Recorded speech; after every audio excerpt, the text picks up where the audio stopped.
overall trade deadline.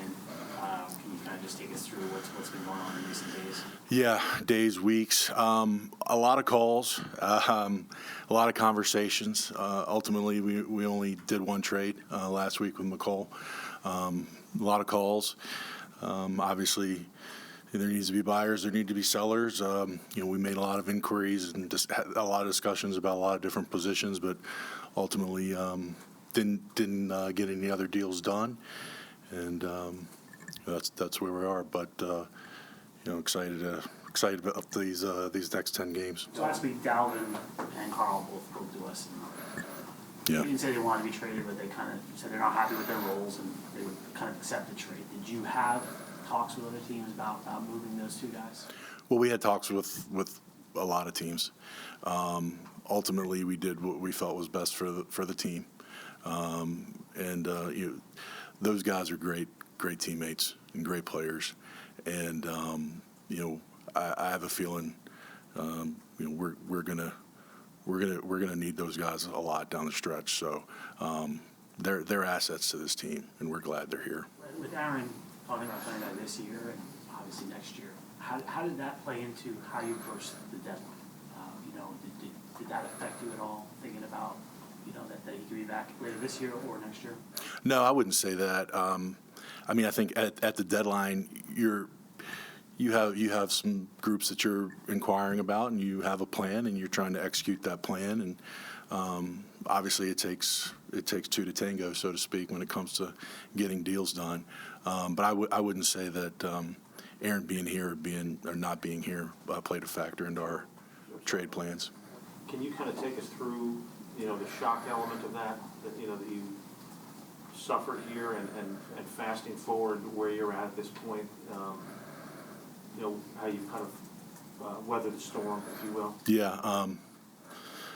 Obviously not when anyone's expecting 4 plays into the season, and like you said, the shock, and you're just devastated for Aaron, because you're here every day, you see the commitment and everything that he's invested into this team, and so your first thought is just you're devastated for Aaron, and then just to see this group of people rally, and not only in that game, but how they've approached this season and stick together and keep fighting, keep scratching, keep clawing. It's a real testament to every person in the locker room, the coaching staff, Robert, and the staff. I tell Robert his superpower is his positivity, and he keeps everyone together. He keeps everyone positive, and for us to be able to really come together, it's a credit to him. It's a credit to our coaching staff. It's a credit to all the men in that locker room. How do you feel about the possibility of him coming back this season, which is obviously a big point? Yeah. Obviously, Zach, I'm not going to put words into Aaron's mouth. We're obviously we're excited to see him progress through his rehab, and look, we're taking everything day by day, and certainly we'll all be excited, when he's back in the fold, just as a person, and the leader that he is. But I'm not a doctor, so I can't go into the specifics on the rehab. But we're expecting Aaron to be back. Joe, you've been around the league for a long time and seen a lot of injuries. You see this guy take dropbacks on the field, 6 weeks after surgery. Is that stunning to you as this progresses? Yeah, look, I've never had that injury, and I'm not a doctor, I can't speak to it, but everything I've heard is that just to see him be able to do some of the things that he's doing, again, it's not surprising. I think we all know the competitive makeup that Aaron has, and I think he said it before, like he has goals, and he's gonna chase those goals, and he's gonna put every ounce of effort into achieving those goals, and so. Nothing surprises me when it comes to Aaron Rodgers. So we're expecting him to be back. Do you mean this year? With the team. I have no timeline on. Again, I'm not an expert. I'm not a doctor. I have no timeline to give you guys on him coming back, and so.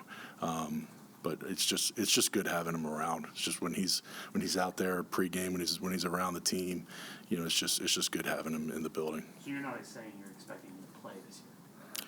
No, I'm not putting anything out there like that. Again, that's not my place. I'm not a doctor, and I don't have any breaking news for you like that. Obviously, there's a constant microscope on Zach, not this Zach. What are you seeing from him since week one and with his development? What are the tangible things that you see and the intangibles, if you would, in terms of where he's taking this? Yeah, I mean, for a young man who, and I know Coach Shaw's talked about a lot, for a young man to have a guy like Aaron Rodgers come in and and I know they're close, but essentially come in and take over the quarterback role, and then jump into that head first and just appreciate the opportunity to learn from Aaron and develop and hone his skills and really improve day to day. Without, I'm sure he thought that he wasn't going to play much at all this year, and then 4 plays into the season, boom, everything changes. And for him to be able to step in, the growth that he's had, the maturity level that he's had, I feel like he's playing with a lot more confidence in himself, in everything he does. His teammates have his back. It's really cool to see, and there's it hasn't always been perfect with the team. I think Sunday showed that, but when plays need to be made, Zach's gone out there and made those plays under some difficult circumstances. 3 different centers, not ideal conditions, and when the play needed to be made, he played. When he needed to play his best football, he played his best football to win the game for us. And so to see him grow, to see him, like he even said, start taking the practice to the games and then playing clutch in clutch moments, it's a really cool thing to watch. The frustration comes with I feel like the best offensive lines, and we want to have.